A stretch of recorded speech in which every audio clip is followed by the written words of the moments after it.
Yang dipanjangkan itu adalah keberkahan umurnya. Contohnya apa? Buya Hamka.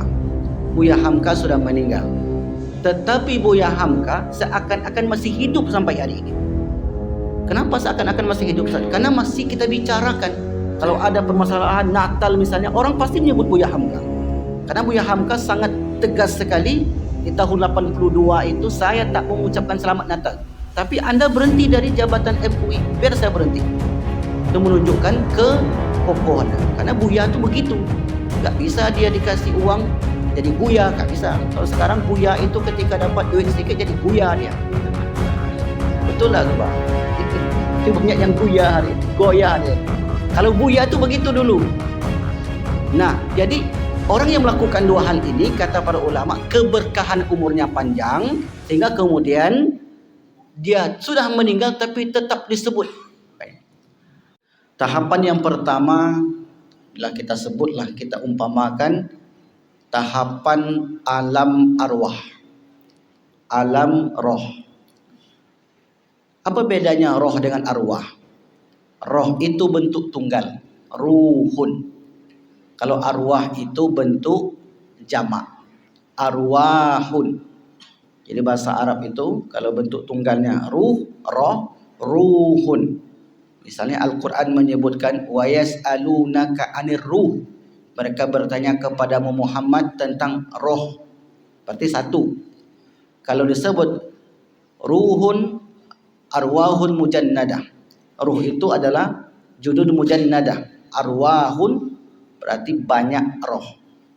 Nah, alam pertama yang dahulu kita lalui namanya alam ruh atau alam arwah. Di alam arwah ini kita pernah dikumpulkan oleh Allah. Ya. Pernah dikumpulkan oleh Allah. Belakang aja bang. Nah apa-apa. Ya nanti aja. Pernah dikumpulkan oleh Allah. Lalu kemudian di alam roh ini kita pun ditanyai. Apa pertanyaan ketika itu? Pertanyaan tentang tauhid, tentang keimanan. Di alam roh. Apa kata Allah? Alastu bi rabbikum? Bukankah aku ini Tuhan kalian? Maka seluruh roh yang sudah diciptakan oleh Allah di alam arwah menjawab bala syahidna. Ya, benar kami mengakui engkau adalah Tuhan kami dan kami bersaksi. Ini namanya di alam roh. Keterangan di alam roh ini sangat sedikit sekali. Karena ilmu manusia tentang roh itu sangat sedikit. Wa yas'alunaka 'anir ruh qulir ruhu min amri rabbi wa ma utitum minal ilmi illa qalila. Tidaklah aku berikan kepada kalian ilmu kecuali hanya sedikit. Sehebat apapun orang hari ini, ketika ditanya tentang roh, maka mereka tak bisa jawab. Nanti ini kaitannya dengan beberapa fenomena yang terjadi. Apa fenomenanya Ustaz? Bisakah roh itu dipanggil-panggil datang ke dunia? Bisakah roh itu diinterogasi, diinterview? Beberapa jamaah itu kirim video ke saya menanyakan tentang itu. Maka saya jelaskan di sini. Tentang roh itu pengetahuan manusia sangat sedikit sekali. Tapi dia ada? Ya, jelas dia ada. Berdasarkan Al-Quran dan kita rasakan hari ini. Nah, ini alam roh. Lalu kemudian setelah dari alam roh ini, alam yang luas sekali, manusia tak ada yang tahu, dan informasi dari Nabi pun tak banyak, dari Al-Quran pun hanya sedikit. Lalu kemudian kita pun berpindah ke alam yang kedua. Nah, alam yang kedua ini di rahim ibu masing-masing. Ada yang rahimnya ibunya di Pekanbaru, ada yang di Arab, ada yang di Eropa, bergantunglah di mana orang itu hidup. Ketika di alam roh, alam rahim ini, saat janin berusia 120 hari. Batasannya dalam hadis Nabi 120 hari. Ketika janin itu sempurna, maka kemudian Allah perintahkan malaikat.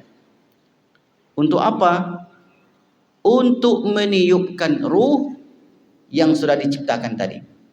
Fa idza sawaituhu, apabila aku telah sempurna menciptakan janin tersebut di rahim, wa nafakhtu min ruhi, aku tiupkan ruh yang sudah aku ciptakan.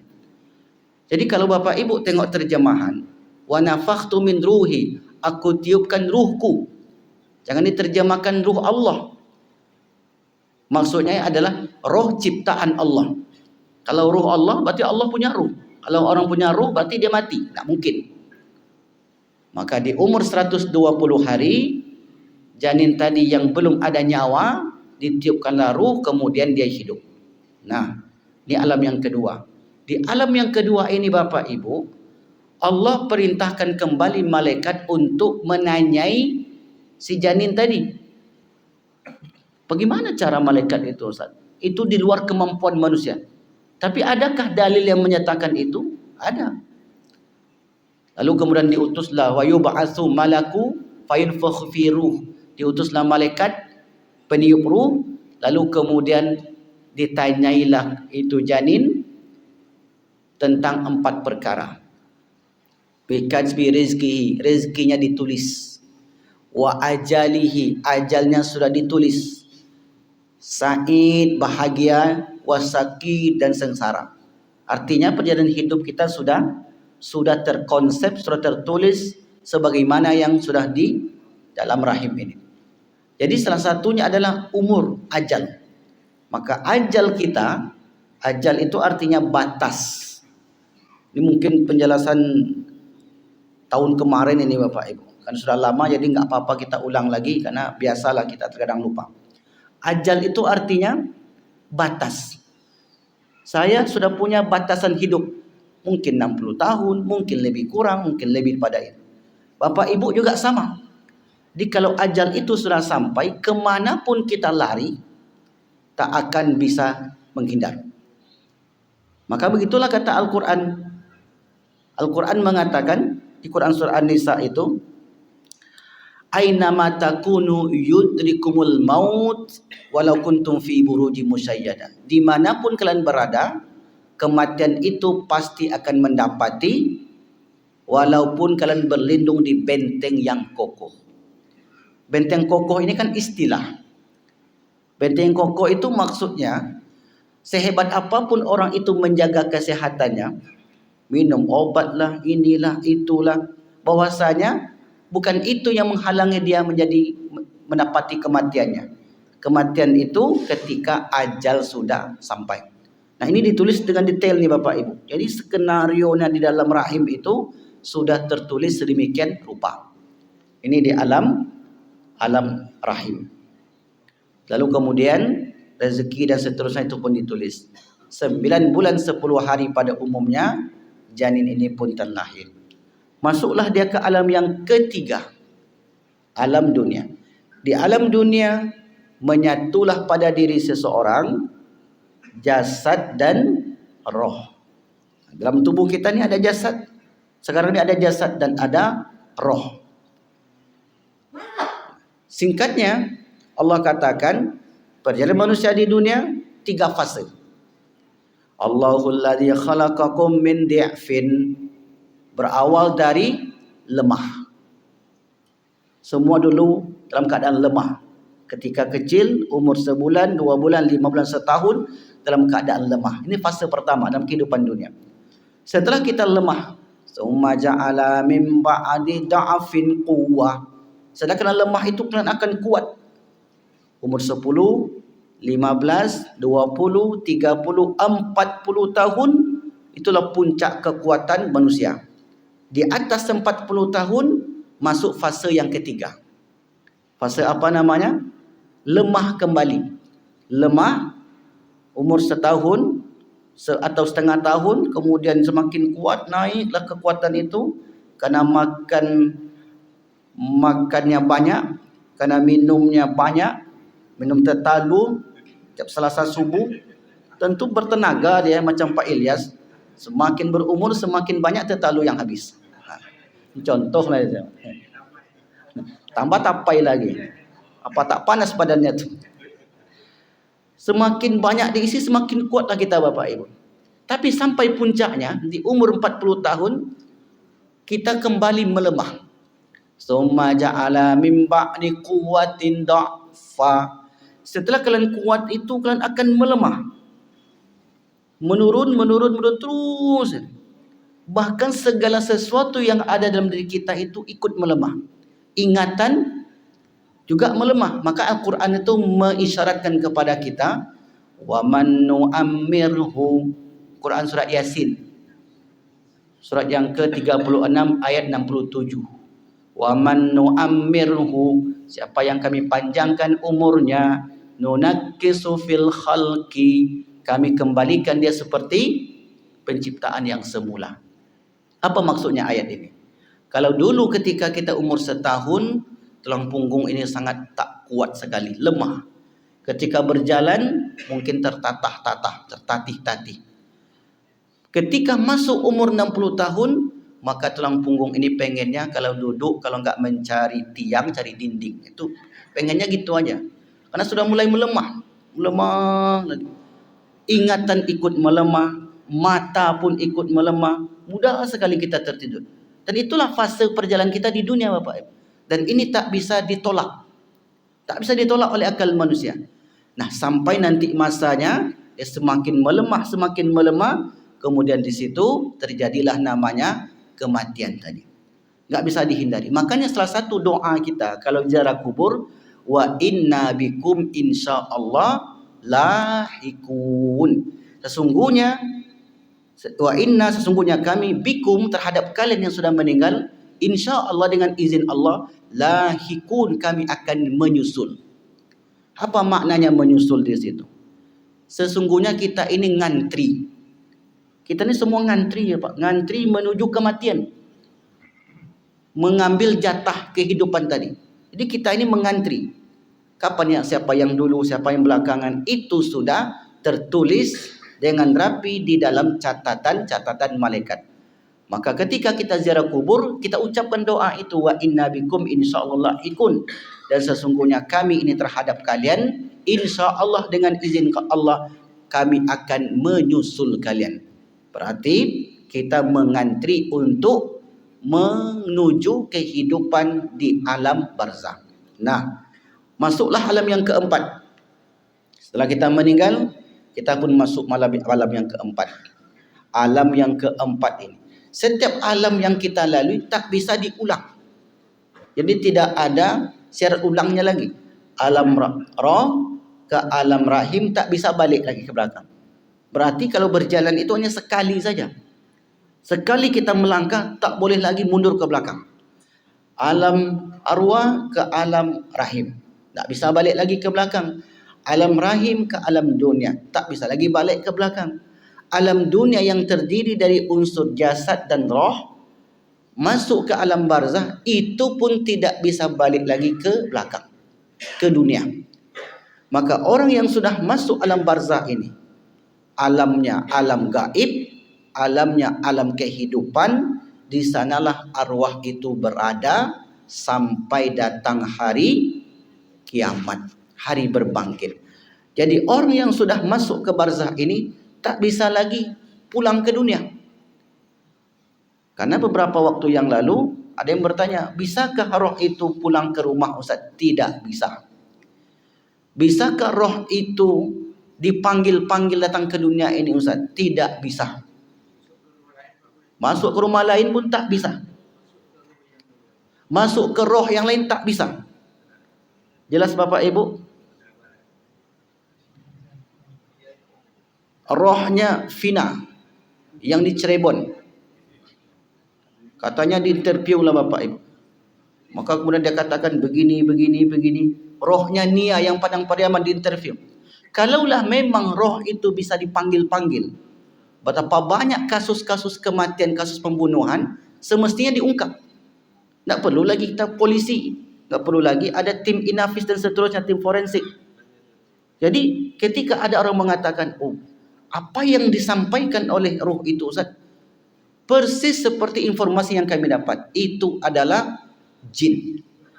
Jadi jin itu Bapak Ibu terbagi kepada 3. Jin itu terbagi kepada 3 dalam penjelmaannya. Jadi bukan John Pak. Mohon maaf Pak John. Jin itu bisa menyerupai ular atau kalajengking. Satu. Itu dalam hadis. Saya sedang mengumpulkan hadis-hadis yang berbasis 3. Jadi 3 isi semua. 100 hadis, 3 untuk kebahagiaan, 3 orang yang mendapatkan syafaat di akhirat, 3 ini, 3 itu. Jadi saya kumpulkanlah dalam berbagai kitab. Salah satu saya dapatkan 3 penjelmaan jin. Yang pertama menjelma menjadi ular dan kalajengking. Yang kedua berubah menjadi, lupa saya yang kedua ini, menjadi, dia terbang, yatiru fil hawa, dia terbangkan kemari. Yang ketiga, inilah yang menyerupai orang yang sudah meninggal tadi.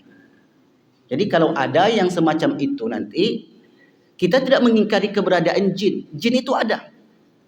Jin itu ada karena surat jin itu ada. Makanya kalau kita di dalam baca surat jin, kata Al-Quran, kunna tara'iqa qidada. Jin itu juga punya jalan. Jalan wa amman al qasitun fakanu li jahannama hataba. Ada yang muslim, jin muslim itu mereka juga beribadah sama seperti manusia, sama seperti kita Bapak Ibu. Tengok di Quran surat yang ke-46. Surat Al-Ahqaf ayat yang ke-21 kalau tidak salah. Tengok nanti di bagian kiri paling atas. Saya lupa nomor ayatnya. Wa anna nafaru minal jinni, ada sekelompok jin, mereka mendengarkan bacaan Al-Quran yang dibaca oleh kaum muslimin.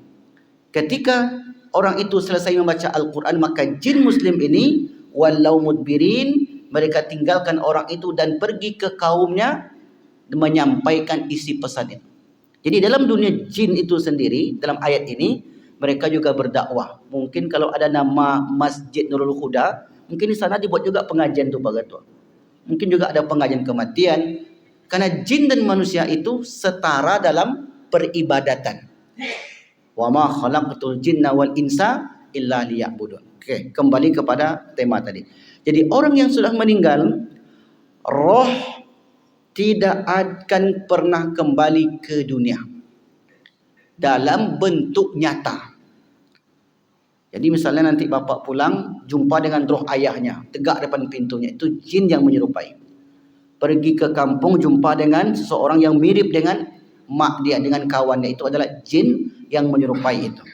Apa maksud jin menyerupai itu? Wallahu a'lam. Tanya sajalah ke jin itu sendiri. Kita tak tahu. Karena itu kan sulit untuk dideteksi Bapak Ibu. Nah, kalau kita bertemu dengan orang yang sudah meninggal itu di dalam mimpi, itu betul. Jelas Pak? Bisa dibedakan? Makanya kakaknya Nia itu bermimpi. Apa dalam mimpinya itu? Kak, tolong Nia kak. Kata, saya tengok di YouTube Bapak Ibu. Pastinya mungkin perlu di cross check ke sana. Kenapa Nia? Saya tempat yang gelap kak. Kenapa enggak pulang? Tak bisa pulang. Gelap saja kata dia. Besoknya baru dicari, ternyata sudah dikubur. Nah, ini apa namanya? Isyarat-isyarat dalam mimpi itu dibenarkan oleh Al-Quran. Quran surat yang ke-39. Az-Zumar ayat 42. Az-Zumar 42. Dalil yang kedua, Quran surat Al-Maidah ayat 60. Itulah informasi tentang keberadaan orang yang tidur bertemu dengan orang yang sudah meninggal. Jadi roh bertemu dengan roh, yang gaib bertemu dengan yang gaib. Kalau yang nyata dengan yang gaib tidak bisa. Jin itu sendiri pun kalau dia ingin bertemu dengan manusia, jin itu mesti menyerupai terlebih dahulu. Menyerupai dengan manusia itu. Tapi kan ada orang yang bisa melihat jin Ustaz. Sampai hari ini wallahu alam, itu masih sulit untuk dipercaya apakah itu benar atau tidak, karena dalam hal ini kita butuh dengan dalil.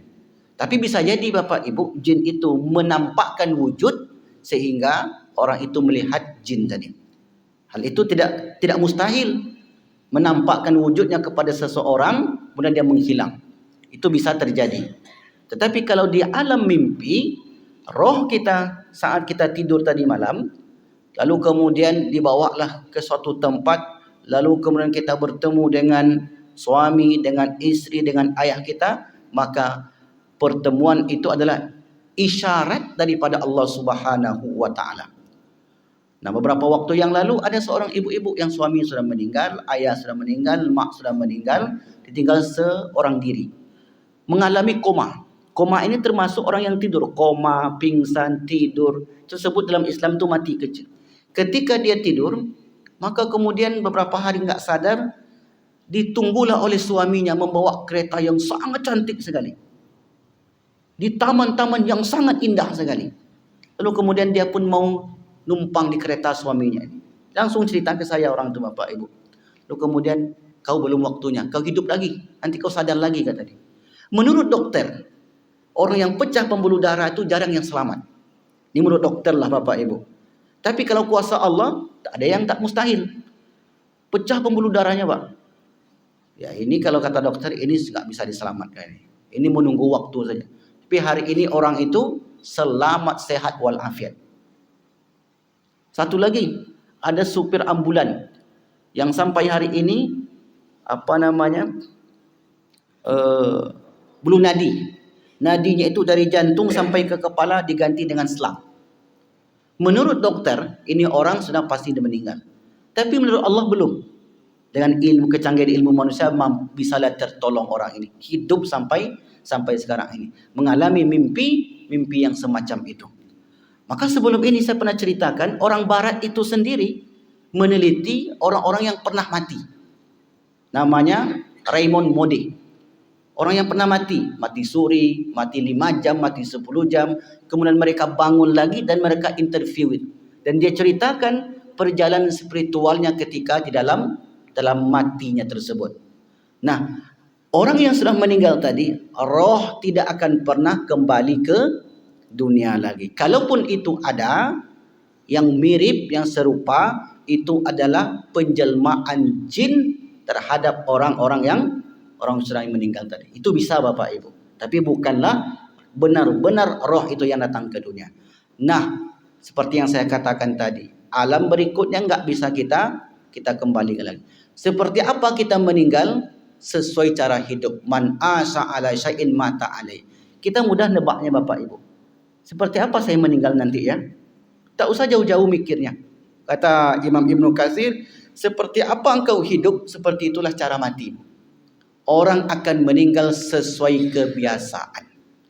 Makanya kalau kita membiasakan kebiasaan yang baik, kita ke masjid 5 waktu, kemudian kita mungkin bersedekah, mungkin kita baca Al-Quran, mungkin salat, bertasbih, Allah akan mudahkan jalan kita untuk menempuh kematian itu. Nah, setelah kita dari alam barzakh ini, kita pun masuk alam yang terakhir. Inilah namanya alam akhirat. Nah, pembahasan kita pagi ini, berbangkitnya kita nanti, berarti kan sudah alam yang tak bisa dicerna lagi oleh akal kita.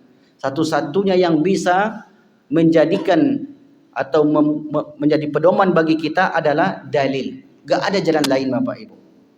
Bagaimanapun akal kita untuk mencerna, melogikakan, melogiskan, sepintar apapun orang itu, kalau sudah berbicara perkara gaib, apalagi alam akhirat, maka satu-satunya yang kita jadikan adalah al-khabar as-sadiq, berita yang benar dari Al-Quran ataupun hadis Nabi SAW. Kita mau tahu nih, seperti apa kita bangkit nanti. Riwayat Imam Muslim dari Jabir. Qala sami'tu, aku mendengar Nabi. Berarti Jabir itu langsung bersama Nabi. Sami'tu, karena kalau mendengar enggak mungkin orang ketiga. Saya dengar dari Rasul, kata Jabir. Yaqulu, bersabda, yub'atsu kullu abadin ala ma mata alaih. Seseorang akan dibangkitkan di mahsyar. Mahsyar artinya tempat berkumpul seluruh manusia. Mahsyar sesuai cara matinya. Jadi yang kita bahas sesuai cara meninggal. Dalam banyak hadis. Sebentar, kita ambilkan riwayat dulu. Dalam banyak hadis Salah satunya adalah ada orang yang bangkit dari kuburnya nanti di mahsyar dalam keadaan bertalbiyah memakai pakaian ihram. Kita urut satu persatu Bapak Ibu. Banyak nanti modelnya. Sekali lagi ketika kita membahas tentang perkara gaib akhirat, kita tidak bisa memakai hadis palsu. Hadis gaib pun kita hindari. Mohon maaf, mungkin selama ini ada Bapak Ibu dengar kalau nanti ada orang bangkit wajahnya seperti babi. Pernah dengar begitu? Itu tidak ada tuh Bapak Ibu. Jadi ini tidak tahu apa maksud orang ini menjelaskan itu. Kalau pendapat ulama ada, tapi kalau dalil Al-Quran dan hadis, maka ini tidak kita jumpai. Maka kita usahakan terlebih dahulu Al-Quran dan hadis yang sahih-sahih, sebab ini masalah akidah. Nanti kalau mau tambah contoh-contoh yang lain itu boleh.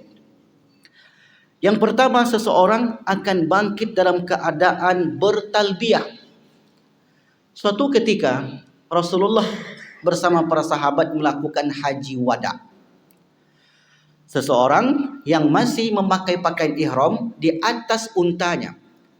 Tiba-tiba untanya ini entah bergerak atau mungkin bergeraklah Bapak Ibu, sehingga kemudian menyebabkan orang ini terjatuh.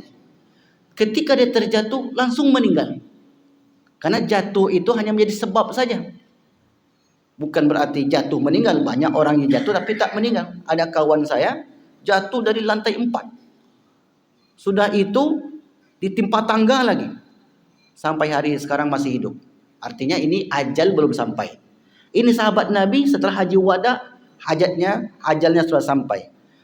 Wa fi sahihaini fir rajuli allazi waqasadhu naqatuhu wa huwa muhrim. Dia dalam keadaan berpakaian ihram. Ma'an Nabi SAW bersama Nabi fi hajjatil wada, di haji wada, haji perpisahan. Qala Nabi bersabda, igsiluhu bima'in wasidrin, mandikan dia dengan air dan daun bidara. Wa kaffinuhu fi thawbain, 2 lapis saja bajunya. Wala tuhannitu wala tukhammiru ra'sahu, jangan diberikan minyak hanut, minyak wangi, dan jangan pula ditutup kepalanya. Biarkan seperti itu. Mengapa? Fa innahu yub'atsu yaumal qiyamati mulabbiyan, karena dia nanti di hari kiamat akan bangkit dari kuburnya dalam keadaan bertalbiyah. Labbaik Allahumma labbaik, labbaik la syarika lak labbaik, innal hamda wan ni'mata lakal mulk la syarika lak.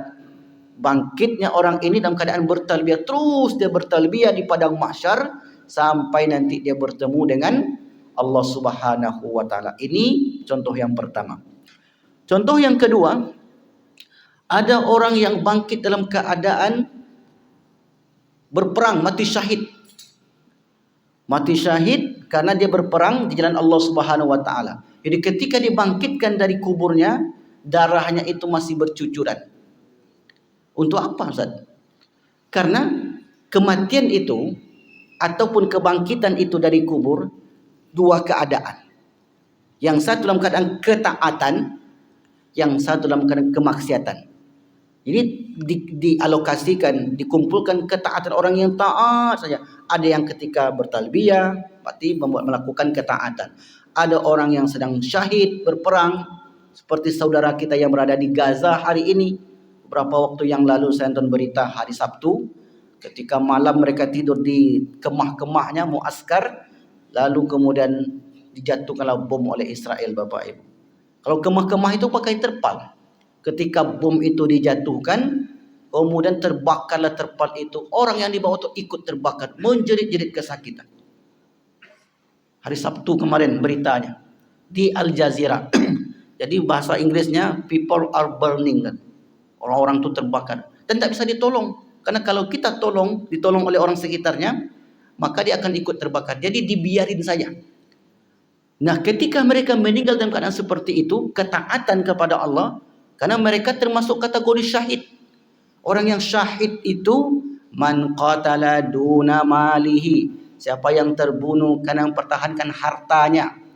Misalnya Bapak Ibu bawa motor ke masjid, kemanalah, kemudian datang begal, dibegal, meninggal mempertahankan harta itu, fahuwa syahid. Itu syahid, itu kategorinya. Orang yang tertimpa bangunan, dia misalnya pergi satu tempat kemudian terjadi gempa, dan gempa itu menyebabkan bangunan itu roboh, dia dalam keadaan tidak bermaksiat, maka juga termasuk kategori syahid. Orang yang meninggal kena tenggelam, ini banyak sekali. Jadi mereka-mereka yang mati syahid itu kelak akan dibangkitkan dalam keadaan statusnya sebagai orang yang syahid. Apa kata Rasulullah sallallahu alaihi wasallam?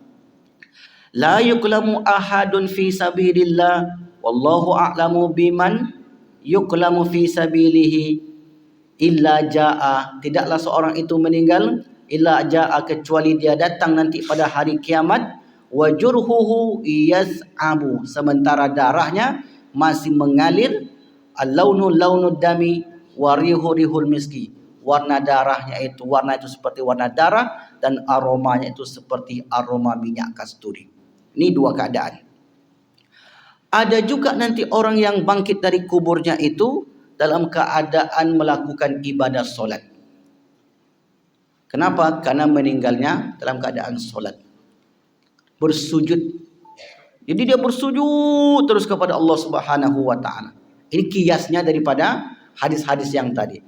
Man asya ala syai'in mata alai. Man bu'itsa alai wa man mata alai bu'itsa alai. Siapa yang mati atas sesuatu maka dibangkitkan akan seperti itu. Kalau bapak ibu meninggal dalam keadaan beribadah, berzikir, mesti bisa jadi di rumah sakit, tapi dia tidak berzikir. La ilaha illallah wahdahu la syarikalah, lahul mulku wa lahul hamdu wa huwa ala kulli syai'in qadir. Itu dibaca 100 kali. Dalam satu hari bapak ibu baca zikir tadi 100 kali, maka Allah akan hapuskan dosa-dosa kita sebanyak 100 pula. La ilaha illallah wahdahu la syarikalah, lahul mulku wa lahul hamdu wa huwa ala kulli syai'in qadir. Mi'ata marratin, 100 kali kata Nabi. Maka Allah berikan 4 kepada orang itu. Yang pertama, pahalanya seperti memerdekakan 10 orang budak. Yang kedua, mendapatkan 1000 pahala. Yang ketiga, dihapuskan 100 kesalahan dosanya. Yang keempat, dijaga hidupnya mulai dari pagi itu sampai dia tidur kembali. Mungkin misalnya itu yang dibacanya bapak ibu dalam keadaan berzikir kepada Allah. Maka berdasarkan riwayat tadi, kiasnya adalah ketika dia meninggal dalam keadaan semacam itu, Allah akan bangkitkan nanti seperti itu pula. Tentu hal ini berdasarkan sabda Rasulullah sallallahu alaihi wasallam. Apa kata Rasulullah? Abdullah ibn Umar qala sami'tu, aku mendengar kata Abdullah bin Umar, idza aradallahu biqaumin adzaban, apabila Allah menghendaki azab kepada suatu kaum, asabal azabu man kana fihim, maka yang mendapatkan azab itu seluruh negeri tersebut. 1-2 orang melakukan kemaksiatan, yang merasakan azab itu bukan 1-2 orang tadi, tapi seluruh negeri itu. Summa bu'itsu ala a'malihim, lalu kemudian mereka dibangkitkan dalam keadaan amal perbuatan mereka. Ini saya jelaskan lebih detail. Berarti Ustaz, kalau dokter dalam keadaan menyuntik meninggal dia, berarti nanti dia bangkit dalam keadaan sedang menyuntik Ustaz? Tidak begitu maksudnya Bapak Ibu. Kalau seandainya sedang menjadi anggota DPR RI misalnya, lalu kemudian meninggal kan, itu apa maksudnya? Adalah dalam ketaatan. Kalau dia melakukan amal itu, saya menjadi anggota DPR RI untuk memperjuangkan hak rakyat masyarakat Riau misalnya, berarti kan ketaatan. Ketika dia meninggal dalam menjalankan tugas itu, berarti Allah SWT bangkitkan dia dalam keadaan membantu orang. Itu maksudnya. Ketika dia bekerja di rumah sakit, lalu kemudian meninggal ketika itu, berarti sedang menolong orang. Ketika dia meninggal dalam keadaan bersedekah, maka dia bangkit dalam keadaan bersedekah. Kalau orang meninggal dalam keadaan berjoget, macam mana Ustaz? Kadang itu pula, macam itu pula dia akan bangkit nanti. Tentu senang hati dia. Maksudnya 2. Satu dalam ketaatan, yang satu dalam kemaksiatan. Jadi kemaksiatan itu mungkin saja dalam keadaan melakukan perbuatan tercela, mungkin saja dalam keadaan berzina, mungkin saja dalam keadaan mencuri. Meninggal dia dalam keadaan melakukan perbuatan tersebut dan tidak sempat bertobat, maka orang itu akan dibangkitkan sebagaimana dia meninggal. Jadi Bapak Ibu yang dimuliakan Allah, untuk memesan seperti apa kita meninggal ditentukan oleh perjalanan kita. Bisa kita pesan tu Bapak Ibu, ya Allah, saya ingin meninggal di hari Jumat. Maka dia berdoa, Allah makhtim lana wa ajalana bi husnil khatimah. Ya Allah, saya ingin meninggal dalam keadaan sujud. Maka dia pun lakukan solat. Ya Allah, saya ingin meninggal dalam keadaan solat di rumahmu. Dia kemudian dia sering ke rumah Allah, ke masjid. Ya Allah, saya ingin meninggal di tanah suci. Maka dia pun sering ke tanah suci, Bapak Ibu. Saya ingin meninggal dalam keadaan membantu orang. Maka seperti itulah dia akan meninggal. Dikelompokkanlah manusia itu kepada orang-orang yang dalam keadaan taat kepada Allah atau dalam keadaan bermaksiat kepada Allah Subhanahu wa taala. Maka inilah yang disebutkan oleh Rasulullah, yub'atsu ala ma mata alai. Seseorang akan dibangkitkan berdasarkan amal perbuatannya.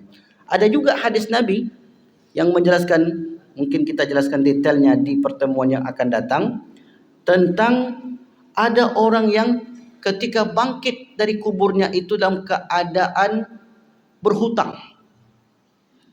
Ada pula orang yang bangkit dari kuburnya itu dalam keadaan teroyong-oyong. Jadi orang lurus saja berjalannya, dia macam orang mabuk. Enggak lurus tegaknya Bapak Ibu. Ada pula orang yang bangkit itu nanti dalam keadaan kabur dia dari tempatnya itu. Ini mengilustrasikan model-model bangkitnya seorang di padang mahsyar nanti. Seperti apa dan bagaimana kisahnya akan kita jelaskan di pertemuan yang akan datang. Jadi yang kita jelaskan pada pagi ini, orang yang dibangkitkan oleh Allah dalam keadaan baik karena mereka melakukan ketaatan kepada Allah Subhanahu wa taala. Baik Bapak Ibu yang dimuliakan Allah. Ada yang bertanya, silakan. Ya, silakan Pak Ilyas.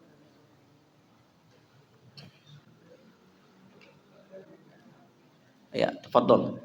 Assalamualaikum warahmatullahi wabarakatuh. Waalaikumsalam. Terima kasih kesempatan beliau kita.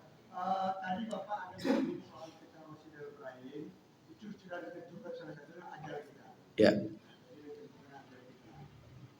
Yang saya tanyakan singkat saja Pak. Dengan ditentukan ajal tadi, apakah bisa berubah ajal kita seperti di dunia, apa bisa berubah daripada ditentukan tadi atau tidak? Ya. Ya. Ajal yang sudah ditentukan di Lauhul Mahfuz itu sudah ditetapkan oleh Allah. Berubah atau tidak itu sudah ditetapkan oleh Allah. Tetapi Nabi Muhammad SAW memberikan kita amalan berupa doa. Maka doa itu ada dua hadis Nabi. Man ayyabsutu lahu fi rizqihi. Siapa yang Allah inginkan rezekinya menjadi lapang. Au yunsa'alahu fi atharihi. Atau ingin dipanjangkan umurnya. Falyasil rahimahu. Maka jalinlah silaturahim. Orang yang menjadi silaturahim umurnya dipanjangkan. Nah, di sini muncul pertanyaan. Apakah yang dipanjangkan itu umur yang di Lauhul Mahfuz tadi atau ada makna lain? Dulu ketika saya pelajari hadis ini di Al-Azhar, yang dimaksudkan sebagian oleh para ulama, yang dipanjangkan itu adalah keberkahan umurnya. Contohnya apa? Buya Hamka. Buya Hamka sudah meninggal. Tetapi Buya Hamka seakan-akan masih hidup sampai hari ini. Kenapa seakan-akan masih hidup? Karena masih kita bicarakan. Kalau ada permasalahan Natal misalnya, orang pasti menyebut Buya Hamka. Karena Buya Hamka sangat tegas sekali. Di tahun 82 itu saya tak mengucapkan selamat Natal. Tapi Anda berhenti dari jabatan MUI, biar saya berhenti. Itu menunjukkan kekokohannya. Karena Buya itu begitu. Gak bisa dia dikasih uang jadi Guya, gak bisa. Kalau sekarang Buya itu ketika dapat duit sedikit jadi Guya dia. Betul tak tu Pak? Dia banyak yang goyah hari ini. Goyah dia. Kalau buya itu begitu dulu. Nah, jadi orang yang melakukan dua hal ini, kata para ulama, keberkahan umurnya panjang, sehingga kemudian dia sudah meninggal tapi tetap disebut. Nah, ada juga pendapat yang kedua, memang Allah tambahkan. Berarti ada dua pendapat, Pak. Allah tambahkan. Cuma pendapat yang kedua ini disampaikan lagi, dijelaskan lagi. Sesungguhnya umur kita yang di mahfuz itu kita nggak pernah tahu berapa jatahnya.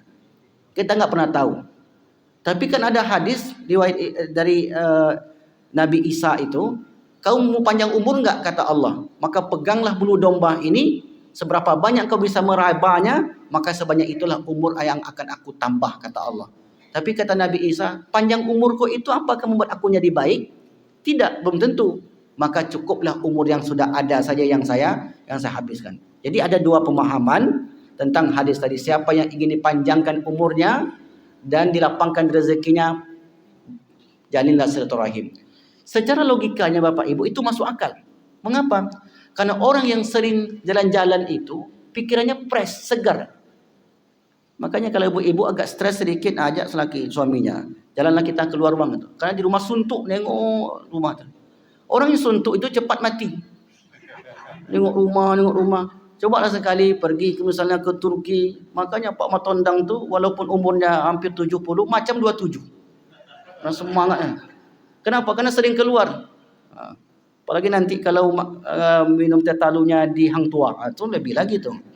Makin mudah sekali dia. Karena banyak cerita di sana. Ibu-ibu jangan suuzon. Karena minum teh talu. Jadi begitu Bapak Ibu, orang yang sering silaturahim itu pergi sana sini, wajahnya fresh lagi. Kenapa Ustaz tahu Ustaz? Karena kadang istri di rumah, kalau sudah lama nggak diajak keluar, kusut mukanya. Bawalah pergi belanja, bawa ini. Itu cerah lagi. Betul nggak Bu? Itu betul kata Bu Ibu. Jadi itu yang membuat kita umur panjang tadi. Diingat orang nanti. Panjang umurnya, rezekinya dengan menjalin silaturahim. Ya, silakan. Baik. Baik. Baik. Ya, betul. Yang kedua, saya ada mendengar dari sahabat juga ada beberapa hadis daripada zaman Nabi Ibrahim, ada seseorang pemuda mengundang Nabi Ibrahim untuk dia menikah. Di situ ada malaikat. Jadi kata malaikat bersama dia sampai ini tak sempat menikah dia meninggal. Ya. Nah, jadi anak itu berdoa. Bersedekah, Pak. Berdoa. Bersedekah. Dan sudah berapa lama tak meninggal juga. Jadi berat terpenuh dia menunggu. Dia menikah. Dia kena sedekah dia. Kuotanya sudah ditambah. Baik. Ada seorang sahabat, mereka mengatakan kepada Rasulullah, ya Rasulullah sebulan aku tinggal dan ada sekian. Ini tak ada. Yalah, Rasulullah sama itu sama dia. Baik. Sebulan kau akan mulia karena dia memang orang taat, tak ada salah kepada dia. Baik. Sudah itu, setelah masuk dia, bersedekahkan hartanya, Pak. Masya Allah. Baik. Bersedekah tadi, kita pas hari tanggal sampai itu, boleh juga meninggal. Jadi heran juga Rasulullah tengok boleh juga meninggal. Akhirnya tak tahu kita semua karena dia Allah kemudian kita sedekahnya. Baik. Inti dari penjelasan Pak Ilyas ini, kalau Bapak Ibu banyak bersedekah, umur panjang. Kan itu intinya Pak ya. Maka betullah itu. Jadi memang amalan sedekah itu amalan yang paling banyak menemui kita, mulai dari dunia, ketika sakratul maut, di alam kubur, di padang mahsyar, sampai ke surga neraka. Itu sedekah itu akan selalu datang. Dan setelah saya kumpulkan hadis-hadis tentang sedekah itu Bapak Ibu, sedekah ini adalah amalan yang paling hebat. Dan sedekah ini disukai oleh seluruh orang. Bahkan orang pelit pun suka orang yang suka bersedekah. Tapi kalau sesama pelit pun tak suka, Pak. Tak usah berkawan sama dia tu lagi, kata dia. Kenapa? Dia pelit. Sementara dia pelit juga. Jadi sedekah itu, ya, seperti yang saya sebutkan tadi, Allah berkehendakkah untuk memperpanjangkan umur manusia? Ya, sangat mudah sekali bagi Allah. Nah, kalau kita kembalikan ilmu itu kepada Allah, tidak ada satu pun yang mustahil. Nah, maka kesimpulannya apa? Perbanyaklah untuk bersedekah.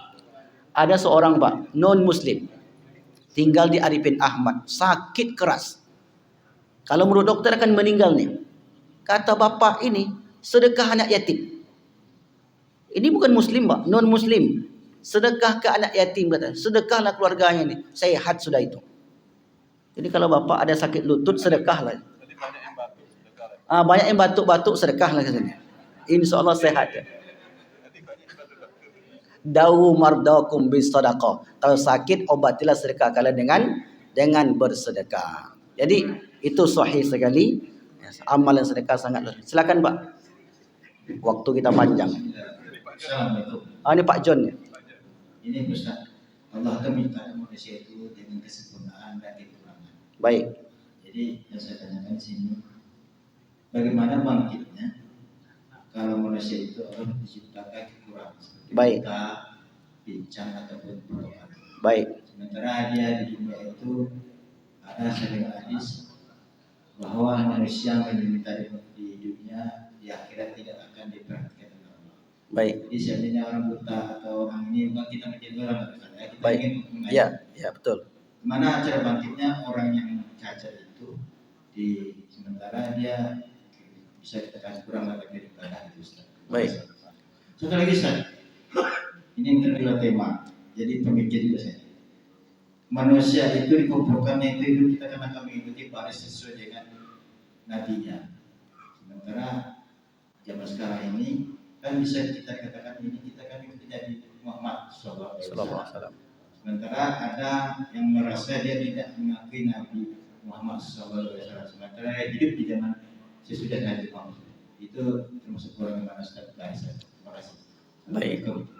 Waalaikumsalam. Jawaban dari pertanyaan pertama, buka Quran surat Toha. Surat Toha. Toha ma anzalnal Qur'ana litashqa. Surat yang ayat yang ke-124. Toha 124. Wa man a'rada an dzikri fa inna lahu ma'isyatan donka wa nahsyuruhu yaumal qiyamati a'ma. Dan seterusnya. 124, 125. Barang siapa yang berpaling dari peringatanku,